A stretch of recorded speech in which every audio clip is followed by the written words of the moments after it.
आज की क्लास में हम देखेंगे कि ट्रांसफॉर्म की सहायता से हम 3D डिजाइन कैसे बना सकते हैं और 3D प्रॉपर्टी कौन कौन सी होती है जिससे कि हम हमारी वेबसाइट में 3D डिजाइन बना पाएं। आपके सामने यहाँ पे एक बॉक्स घूम रहा है, ठीक है, हमारे वेब पेज के अंदर। तो ये मैंने पूरा ट्रांसफॉर्म की सहायता से ही बनाया है। कैसे बनाया वो आपको मैं पूरा समझाऊंगा, लेकिन उससे पहले मैं समझाता हूँ आपको बेसिक कॉन्सेप्ट। तो अभी फिजिकली समझाने के लिए मेरे पास में ये हाथ में एक बॉक्स है। बॉक्स हमेशा एक चीज देखो कि क्या होता है कि बॉक्स के एक जो फलक बोलते हैं इसको, एक फलक होता है इधर, फिर एक होता है इधर बैक साइड में, ठीक है। साइड दो हो गए, अब आगे पीछे दो हो गए, और यहाँ पे लेफ्ट और राइट दो दो चार, एक टॉप और बॉटम, यानी 6 फलक होते हैं एक बॉक्स के अंदर। अब जब भी हम कोई डिजाइन बनाते हैं तो हम बनाते हैं स्क्वायर डिजाइन, मतलब आप विदाउट स्क्वायर भी बना सकते हो, लेकिन आपको वो जो मैथ कैलकुलेशन है वो करना आना चाहिए। तो पहले मैं आपको एक स्क्वायर कैलकुलेशन बताऊंगा ताकि आपको समझने में आसानी हो जाए, ठीक है। तो चलो मैं आपको लेके चलता हूं मेरे व्हाइट बोर्ड पे। तो आपके सामने देखो ये बॉक्स है, 3D बॉक्स, ठीक है। मैंने आपको इसको यहाँ पे डायग्राम बना के दिखाया है। अब इसमें कितने फलक होते हैं? इसमें 6 फलक होते हैं। एक होता है ये टॉप वाला, टॉप, एक होता है ये बॉटम वाला, ठीक है, और एक होता है ये लेफ्ट वाला, और एक होता है राइट। 4 तो आपको दिख गए। 2 कौन से होते हैं? एक होता है ये बैक में पीछे की साइड वाला, और एक होता है ये फ्रंट, ठीक है। तो हमारे पास में 6 फलक होते हैं। अब जैसे कि इसकी जो विड्थ है इस बॉक्स की, यहां से और यहां तक की, मान लो इसकी विड्थ 200 पिक्सल है, ठीक है। तो इसकी विड्थ भी 200 पिक्सल ही होगी, क्योंकि हम स्क्वायर में लेके बनाते हैं हमेशा पिक्सल। और इसकी मतलब चारों तरफ की इसकी प्रत्येक जो डायमेंशन होगी उसकी 200 पिक्सल की क्या होगी? Width height. तो उसको बोलते हैं स्क्वायर शेप। स्क्वायर में सारे के सारे जो है ना विड्थ हाइट सब समान होते हैं। अब इसको हम कैसे बनाते हैं? हमारे CSS की सहायता से। तो वो डायमेंशन आपको मैं समझाता हूं कि भाई इसको हम कैसे हल कर सकते हैं। सबसे पहले आप एक चीज देखो, जैसे मान लो आप 3D वे में समझो, बॉक्स को मैंने ऐसे कर लिया। मैं बॉक्स की विड्थ और हाइट बनाता हूं पहले। ये मेरे पास बॉक्स का डिजाइन है। अब एक इसका होगा y एक्सिस, जो इसको 2 हिस्सों में काटता होगा, समझ गए आप। y एक्सिस हमेशा ऐसे रोटेट होता है, और एक होता है इसका x एक्सिस, ठीक है। ये हमेशा ऐसे रोटेट होता है। दोनों को घूमने का सिस्टम क्या है? अगर हम x एक्सिस करेंगे तो ये ऐसे पीछे की तरफ हो जाएगा, माइनस में करेंगे तो ऐसे आगे की तरफ हो जाएगा, और y करेंगे तो हम ये ऐसे ऐसे घूम जाएगा। जैसे ये मोबाइल बताता हूँ आपको, अगर हम इसको x एक्सिस पे रोटेट करेंगे तो ये ऐसे हो जाएगा, ठीक है, क्योंकि x एक्सिस इसमें यू जॉइंट है। इसको मैं ऐसे घुमाऊंगा तो ये ऐसे घूम जाएगा ना, लेकिन y एक्सिस में घुमाऊंगा तो ये ऊपर से पकड़ के तो ये ऐसे घूमेगा। तो आप समझ गए होंगे y एक्सिस और x एक्सिस क्या होता है, ठीक है। अब एक चीज बताता हूँ आपको, जैसे ये 200 पिक्सल इसकी विड्थ है, इसको बीच सेंटर में से काट देंगे तो हमारे पास में 100 पिक्सल तो बचेगा इधर, और 100 पिक्सल्स बचेगा इधर। हमेशा क्या होता है जब हम CSS में बनाते हैं ना, तो ये सेंटर में होती हैं चीजें, और हमें इनको back, front, top, bottom, left, right भेजना पड़ता है चीजों को, क्योंकि आप भेजेंगे तो जितना आप पीछे की तरफ भेजोगे उतना ही आपको आगे की तरफ भेजना पड़ेगा, ताकि जब ये लेफ्ट वाला भेजे हम तो उसके लिए भी हमें उतनी जगह मिल सके। ये चीजें मैं आपको एक कैसे तरीके से समझा सकता हूँ। जैसे आप ये बॉक्स देखो, इसकी जो ओरिजिनल जो जगह है ना वो सेंटर वाली जगह है। मतलब अगर मान लो इस बॉक्स की ईयर को निकाल दिया जाए और इसकी परतों को चिपका दिया जाए तो वो इसके सेंटर में जाके चिपक जाएंगी। अब मान लो मुझे 200 पिक्सल्स की विड्थ रखनी है, तो 100 पिक्सल्स में इसको पीछे इस वाले फलक को 100 पिक्सल इधर भेज दूंगा और 100 पिक्सल इसको इधर भेज दूंगा, ठीक है। तो इन दोनों के बीच में गैप कितना हो गया? 20 सेंटर से 100 पिक्सल, लेकिन टोटल गैप हो गया 200 पिक्सल्स। इसी तरीके से लेफ्ट और राइट में हो जाएगा, बीच सेंटर भी उसका उतना ही है 0, 100 ऐसे भेज देंगे। तो चलो अब चलते हैं हमारे CSS की सहायता से हम ये बना के देखते हैं ताकि आपको और अच्छे से समझ आए। तो मैं यहाँ पे VS कोड में मैंने एक self.html नाम का एक पेज खोल रखा है, ओपन कर लेता हूँ, और यहाँ पे इसको कर देते हैं हम बंद। और इसमें देखो कुछ नहीं है, ये ब्लैंक पेज है। इसको मैं ओपन लाइव सर्वर पे क्लिक ओपन कर लेता हूँ। मैंने इसको कर लिया लाइव सर्वर पे ओपन। अब समझते हैं हम ये पूरी प्रोसेस। तो सबसे पहले हमें क्या करना होगा? हमें एक पेरेंट चाहिए होगा। पेरेंट को हम चलो कंटेनर रख लेते हैं, ठीक है। कंटेनर, उसके बाद में हम रखते हैं बॉक्स, और बॉक्स के अंदर हमें 6 चाहिए फलक, यानी कि पूरा बॉक्स है, बॉक्स के 6 फलक हमें चाहिए, तो बॉक्स के अंदर ही होंगे। तो हमें करना है यहाँ पे, उनका नाम दे देते हैं फेस, बना बोल देते हैं फेस, और कितने चाहिए, 6 चाहिए, तो मल्टीप्लाई बाई 6, और यहाँ करता हूँ एंटर। तो हमारे पास में ये इसका सिस्टम आ चुका है। ठीक है, अब सबसे पहले हम डिजाइन करेंगे बॉडी को, क्योंकि हमारे पास में बॉडी है, उसका बैकग्राउंड पहले ब्लैक कर देते हैं ताकि थोड़ा हमारा जो विजन है वो अच्छा दिखे। तो मैंने यहाँ पे किया बॉडी, पहले स्टाइल टारगेट, ठीक है, स्टाइल टैग लगाया यहाँ पे, और मैं यहाँ पे लिखता हूँ बॉडी। बॉडी में मैंने यहाँ पे लिखा कि मुझे चाहिए बैकग्राउंड कलर ब्लैक, और हम यहाँ पे एक 3D डिजाइन, एक सिंपल एक ही बना रहे हैं, तो हम क्या करेंगे, इसका सेंटर में बना देंगे कोई बॉक्स। चलो ठीक है, आपको बेस तरीके से समझाता हूँ, इतना हार्ड लेवल नहीं समझाता, नॉर्मल तरीके से। तो अब हम टारगेट कर लेंगे कंटेनर को, तो मैंने यहाँ पे किया कंटेनर, कंटेनर को दिया मैंने विड्थ 600 px, और हाइट भी इतना ही दे देता हूँ। ठीक है, बॉर्डर 1 px सॉलिड वाइट। जैसे ही मैंने किया सेव, तो यहाँ पे हमारे पास में पूरा कंटेनर आ चुका है। अब कंटेनर का हमारा काम हो गया खत्म। अब हमें चाहिए बॉक्स, बॉक्स को डिजाइन करना है हमें, तो मैंने यहाँ पे लिया डॉट बॉक्स, विड्थ देता हूँ उसको मैं 200 पिक्सल, और हाइट भी देता हूँ 200 पिक्सल। ओके, और इसको बैकग्राउंड कलर देता हूँ आपको एक बार दिखाने के लिए, बैकग्राउंड कलर वाइट। हमारे पास में बॉक्स आ चुका है।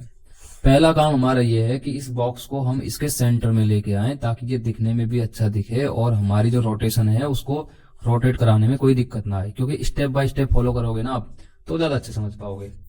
अब इसको हमें सेंटर में लाने के लिए कंटेनर को क्या देना पड़ेगा, हमें कंटेनर को देना पड़ेगा फ्लैक्स, डिस्प्ले फ्लैक्स।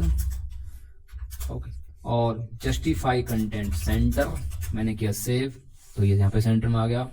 अब आइटम सेंटर, सेंटर, इसको मैंने किया सेव, तो ये हमारे पास में सेंटर में आ चुका है। हमने क्या डिजाइन कर लिया, 2 चीज डिजाइन कर ली, बॉक्स डिजाइन कर लिया और कंटेनर डिजाइन कर लिया।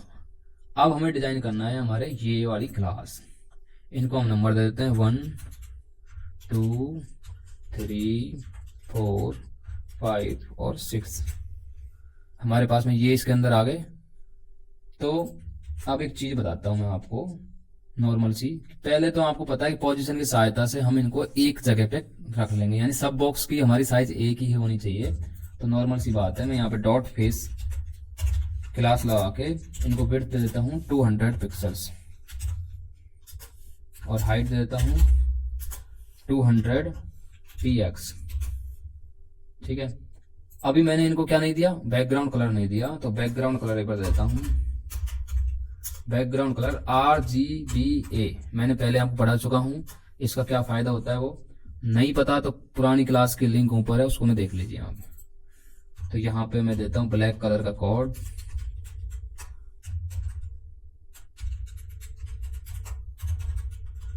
एल्फा, यानी हम इसको कितना ट्रांसपेरेंट करना चाहते हैं, तो मैं 0.4 कर देता हूँ।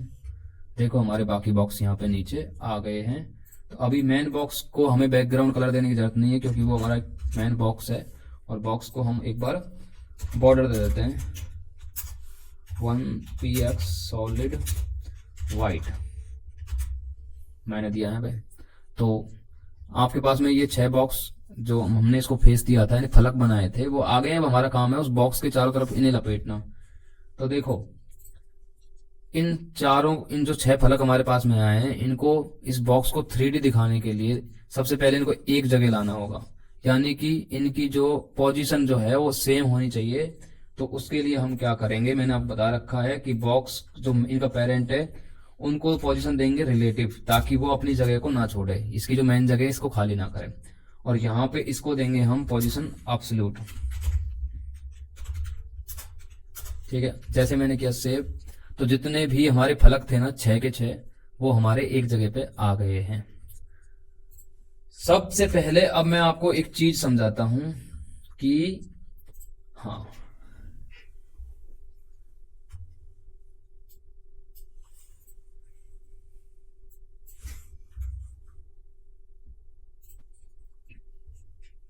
ये देखो, ये जो बॉक्स है, ये बॉक्स रखा हुआ है यहाँ पर, ये इसका बिंदु है। और आप जो इसको देख रहे हो ना,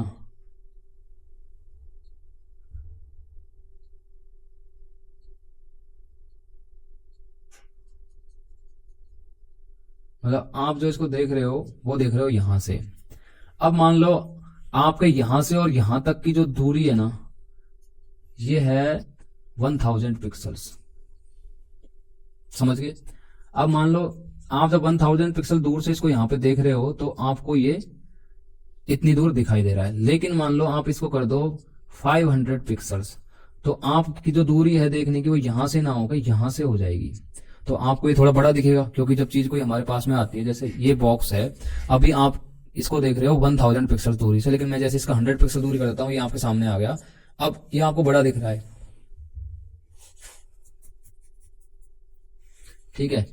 तो बड़ा दिख रहा है, तो इसको जो दिखाने की हमारे पास में प्रॉपर्टी होती है ना, वो बताता हूं आपको। ये प्रॉपर्टी आपको लगानी पड़ती है आपके मेन बॉक्स में, यानी कि कंटेनर में लगानी पड़ेगी आपको, या फिर इसमें लगा सकते हो आप इसको। पर्सपेक्टिव, इसको बोलते हैं पर्सपेक्टिव। और कितने पिक्सल दूर से आप देखना चाहते हो इसको, तो आप बोल दो मैं देखना चाहता हूं इसको 600 px, ठीक है। तो आपने जब पर्सपेक्टिव इसमें लगा दिया, तो इसका उपयोग मैं आपको बताऊंगा जब हमारी पूरी डिजाइन बन जाएगी कंप्लीट तब। तो आपने यहाँ पे दिया पर्सपेक्टिव कि भाई मुझे 600 पिक्सल से उसको देखना है। हो गया, वन स्टेप पूरा हो गया आपका। स्टेप समझो, देखो स्टेप 1, क्योंकि ये 3D डिजाइन है तो मैं आपको इसको बिल्कुल स्टेप बाय स्टेप बताऊंगा। पहले आपको सेट करना है पर्सपेक्टिव, उसके बाद में जिस बॉक्स को आपको 3D में देखना है उसके लिए हमारे पास में एक डिजाइन होती है, उसका नाम है ट्रांसफॉर्म स्टाइल, ठीक है। और प्रिजर्व 3D, यानी कि हम इसको कैसे देखेंगे, 3D में देखेंगे। आप जब इसको लगा दोगे इस वाली प्रॉपर्टी को, ये है स्टेप 2,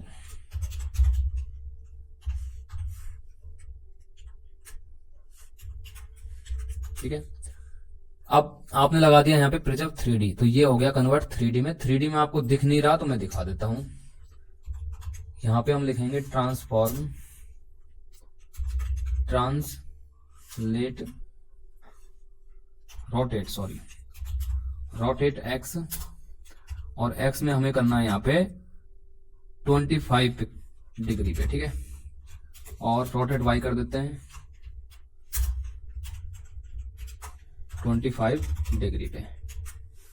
जैसे ही मैंने इसको किया रोटेट, तो देखो आपको ये रोटेशन दिख गया यहाँ पे, ठीक है। अब हम बताते हैं आपको कि आगे क्या करना है।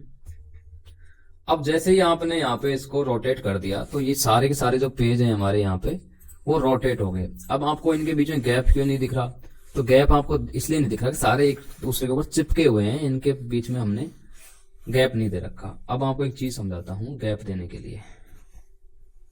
जैसे देखो हमारे पास में ना हमेशा आपको पता है कि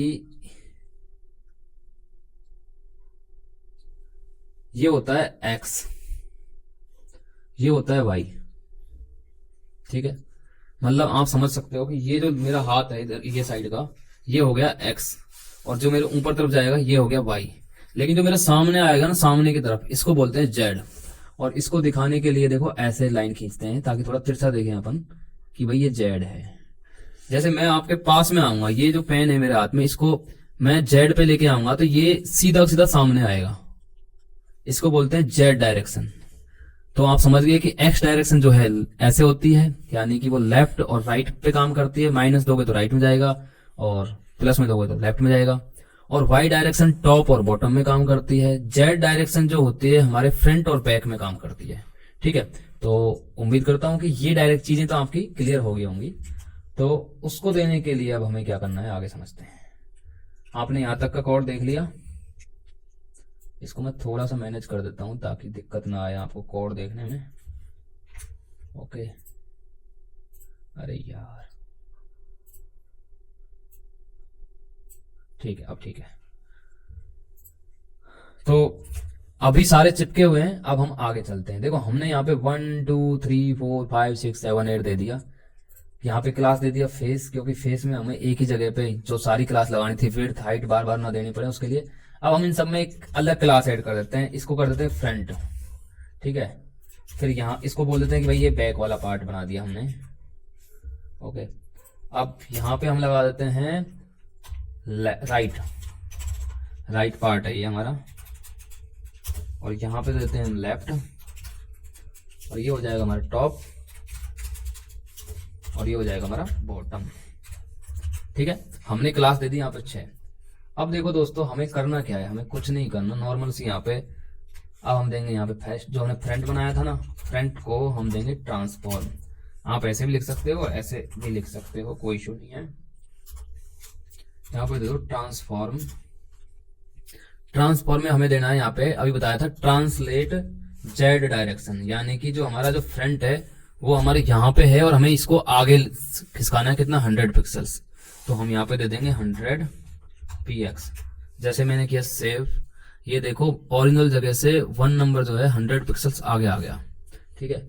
अब हमारे पास में जो है वो है सेकंड बैक वाला। एक बार मैं इसको आपको सिंगल लाइन दिखाने के लिए ज्यादा बड़ा कोड नहीं करता हूं, ऐसे लिख देता हूं, ठीक है। तो यहाँ पे लिखेंगे हम डॉट बैक, बैक क्लास को हम क्या बोलेंगे कि भाई ट्रांसफॉर्म, हमें चाहिए यहाँ पे दोबारा से 100 पिक्सल्स, हमको बैक वाला भी भेजना है पीछे की साइड। तो हम यहाँ लगा देंगे ट्रांसलेट जेड पे 100 px लगाया मैंने, 2 नंबर देखो यहीं पे आके चिपक गया। तो अब आप समझना मेन कॉन्सेप्ट ये है सेंटर, इसको मैंने दिया 100 पिक्सल्स जेड ट्रांसलेट, यानी कि आगे की तरफ भेज दिया। अब सेंटर से, जैसे ये सेंटर है इसका और ये इसका जेड डायरेक्शन है, अब इसको यहां पे मुझे भेजने के लिए क्या करना पड़ेगा। अब मान लो मैं इसको एक्स और वाई देता हूं, तो ये इसी जगह पे तो काम करेगा, यहां तो नहीं आ सकता क्योंकि यहाँ का तो इसका गैप इतना हो गया ना। अब मान लो इस बॉक्स को मैं उल्टा करता हूं तो ये ऐसे जाएगा। इसको यहां भेजने के लिए मैं क्या करूंगा, इसकी जो वाई डायरेक्शन है ना, रोटेशन, इसको वाई डायरेक्शन पे 180 पिक्सल घुमा दूंगा। 180 पिक्सल जब होती है तो 90 यहां जाएगी और फिर 180 यहां आ जाएगी। तो इसको हम वाई डायरेक्शन पे दे देते हैं, रोटेट कर देते हैं, रोटेट वाई पे कर देते हैं। सॉरी यार, मैंने स्पेस नहीं दिया था यहाँ पे। रोटेट वाई एंगल पे हम इसको क्या कर देते हैं, 180 डिग्री घुमा देते हैं। तो देखो ये है इनका सेंटर जो बाकी रखे हुए हैं, ये इसके पीछे की तरफ चला गया और फ्रंट वाला हमारा आगे की तरफ आ गया। हमारे 2 काम हो गए आसान। अब हम चलते हैं कौन सा, नेक्स्ट कौन सा है हमारा, राइट।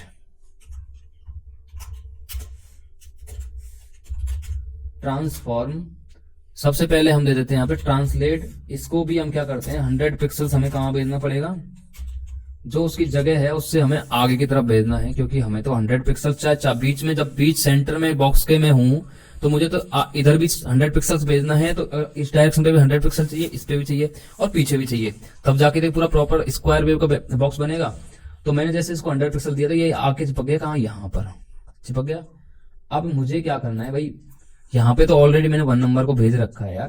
तो आप एक काम करो, वाई डायरेक्शन पे 90 डिग्री पे घूम जाओ। 90 कौन सी जगह होगी, 90 जो है वो राइट में जाएगा।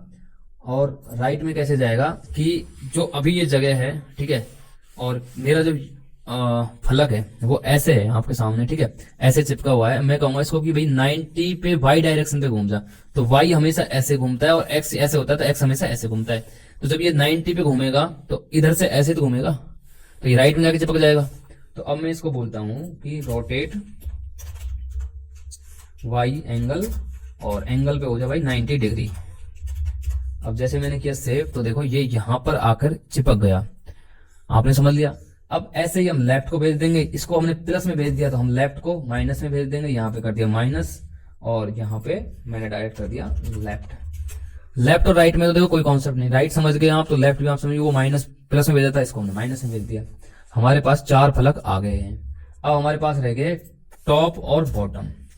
तो टॉप और बॉटम, वाई को हमेशा हम कैसे, जैसे हमारे 4 फलक हैं, फ्रंट, ठीक है, फ्रंट और मेरा बैक, लेफ्ट और राइट, तो ये तो सारे वाई पे घूमेंगे। वाई हमेशा ऐसे घूमता है, ऐसे ऐसे ऐसे, ठीक है। तो वाई पहले जैसे ये 0 है तो ये 90 हो गया, ठीक है, 160 इस तरीके से ये घूमता जाता है। लेकिन एक्स हमेशा ऐसे घूमता है। तो अब जो टॉप और बॉटम की जब बात आएगी तो कौन से घूमेंगे, एक्स घूमेगा। तो अब एक्स को घुमा देंगे। मैंने यहाँ पे लिखा टॉप क्लास जो हमने बनाई थी पहले, ठीक है। यहाँ पे ट्रांसफॉर्म, इसको घुमा देते हैं हम रोटेट एक्स और 90 डिग्री। जैसे मैंने किया सेव, तो देखो वो बीच सेंटर से 90 डिग्री पे घूम गया, लेकिन अभी वो बीच सेंटर में है। जैसे मैंने यहाँ पे घुमाया इसको 90 डिग्री पे, ठीक है, ऐसे था और मैंने इसको 90 घुमा दिया तो ये ऐसे हो गया, लेकिन उसी जगह पे है। अब हम इसको ऊपर भेजेंगे, तो ऊपर भेजने के लिए आप पता है कि इसको ट्रांसलेट दे दो आप, ट्रांसलेट जेड, और यहाँ पे दे दो 100 पिक्सल्स। मैंने जैसे इसको 100 पिक्सल किया तो ये अपने टॉप में पहुंच गया, देखो ऊपर जाके पहुंच गया। अब हमारे पास रह गया कौन सा, बॉटम, तो बॉटम में माइनस में भेज देना इसको, ठीक है। यहाँ पे दे दो माइनस, मैंने किया सेव, तो यहाँ पे ये पहुंच गए। अब आप सोच रहे हैं सर ये बीच में लाइन कैसे आ रही, तो हमारा जो मेन बॉक्स था उसको हमने बॉर्डर दे रखा है, ठीक है, तो बॉर्डर हटा देंगे हम। यहाँ पे मैंने इसको हटा दिया। अब देखो हमारे पास में बॉक्स आ चुका, बॉक्स अब हमारे पास में आ चुका, लेकिन ये जो नंबर है ये सेंटर में नहीं आ रहे, तो सेंटर में नहीं आ रहे तो हमारे पास में ये रहा। यहाँ पे हम बोलेंगे कि भाई मुझे टेक्स्ट अलाइन चाहिए सेंटर, जैसे मैंने सेंटर किया था सेंटर में आ गए। अब मुझे चाहिए यहाँ पे, तो यहाँ पर लाने के लिए आपको पता है कि यहाँ पे अलाइन कंटेंट दे देंगे हम, कंटेंट बोल दिया हमने सेंटर, जैसे किया सेंटर तो ये सेंटर में आ गए, ठीक है। अब कुछ नहीं है, आप इनको थोड़ा अच्छा दिखाने के लिए इनको बॉर्डर दे दो आप, और यहाँ पे कर दो 16, व्हाइट हो गया। थोड़ा और चमकीला बनाना चाहते हो 8 दे दो, चमकीला हो गया, ट्रांसपेरेंट भी हो गया, और बॉर्डर भी बना दो इनको, बॉर्डर 1px सॉलिड और ग्रे, ठीक है। बॉक्स का बॉर्डर भी आपको बन गया। अब आपको चाहिए कि सर इसको हम घुमाना चाहते हैं, तो घुमाने के लिए देखो मैं आपको एनिमेशन बाद में डिटेल में समझाऊंगा, लेकिन यहाँ पे एक छोटी सी चीज समझ लो कि पूरे बॉक्स को घुमाएंगे तो ये पूरा घूमेगा, क्योंकि बॉक्स के अंदर है फलक, तो हमें यहाँ पे कुछ नहीं, एक एनिमेशन नाम की, तो एनिमेशन नाम की प्रॉपर्टी होती है जिसमें सबसे पहले बनानी पड़ती है क्लास का नेम लिख दो, कोई भी कुछ भी लिख सकते हो, रोटेट बॉक्स लिख रहा हूं जैसे मैं यहाँ पे। उसके बाद में ड्यूरेशन कितने टाइम में घुमाना है इसको पूरा, तो 15 सेकंड दे देता हूँ। कैसे घुमाना है तो लीनियर दे देता हूँ। कितने टाइम पर घुमाना है, इनफाइनाइट, मतलब कोई टाइम नहीं है, घूमता रहे। मैंने यहाँ पे बना दी प्रॉपर्टी, इसको कर लिया यहाँ से कॉपी, और यहाँ पे आऊंगा मैं इसके नीचे यहाँ पे मैं लगाऊंगा @कीफ्रेम। कीफ्रेम एक आइडेंटिफायर होता है, और यहाँ पे लिख दूंगा उस बॉक्स का नाम, और यहाँ पे लगा दूंगा क्लास। इतना सा काम है। अब यहाँ पे एक होता है टू और एक होता है फ्रॉम, ठीक है। इनको कितना घुमाना है, जैसे मैंने अभी बॉक्स में यहाँ पे इनको टेढ़ा मेढ़ा किया था, ये वाली प्रॉपर्टी देखे, तो इसको एक बार यहाँ से हम कॉपी कर लेंगे और यहाँ से हटा भी देंगे, क्योंकि अभी हमें इसको रोटेट हटा दिया। अब देखो मैंने बिल्कुल एक सीधा सिंपल कर दिया इसको, ताकि ये सीधा सिंपल दिखे। अब मैं यहाँ पे दूंगा 2 में दे दूंगा इसको 0 डिग्री से घुमा देंगे। चलो कि भाई 0 डिग्री से स्टार्ट होना चाहिए हमारा बॉक्स घूमना, और हमारा पहुंच जाना चाहिए 360 आखिरी डिग्री होती है, ठीक है। तो 360 हमने यहाँ पे इसको आखिरी कर दिया। जैसे मैंने किया सेव, तो ये घूमने लग गया। यानी कि 3D डिजाइन बनाना इतना आसान है, बस आपको कॉन्सेप्ट समझना चाहिए कि जो मेन जगह है हमारी, उससे जेड जो है हमारी पोजीशन, वो कौन सी है, एक्स कौन सी है, वाई कौन सी है। इस तरीके से आप बना सकते हो 3D बॉक्स, ठीक है। तो जो मैंने आपको क्लास में समझाया है, ये वीडियो देख के आप यही डिजाइन बनाना। डिजाइन बनाने में कोई समस्या हो, हमारे टेलीग्राम की जो आईडी है वो आपको नीचे मिल जाएगी, मेरी पर्सनल टेलीग्राम आईडी है, ठीक है, सुग्रीव टेक नाम से, @सुग्रीव टेक सर्च कर लेना, टेलीग्राम पे जाके मेरा अकाउंट आ जाएगा, मुझे मैसेज कर देना कोई दिक्कत आती है तो। बाकी मैंने आपको इतने अच्छे से पढ़ाया है कि शायद आपको समस्या आएगी नहीं इस वीडियो के अंदर, ठीक है। और दोस्तों, आप हमारी वीडियो कंटिन्यू देखते हो हमें पता है, लेकिन आपने अभी तक सब्सक्राइब नहीं कर रखा है, तो देखो सब्सक्राइब कर लो, क्योंकि ऐसी वीडियो हम लाते रहते हैं, और आप सब्सक्राइब करोगे तो हमें थोड़ा मोटिवेशन मिलता है कि यार हम जो आपके लिए इतनी मेहनत कर रहे हैं वो कहीं ना कहीं हमें रिजल्ट दे रही है, ठीक है। और लाइक शेयर सब्सक्राइब करते रहो हमारे चैनल को, और कमेंट भी कर दीजिएगा, ठीक है। धन्यवाद, मिलते हैं अगली वीडियो में। अगली वीडियो और भी अच्छे टॉपिक के साथ हम आप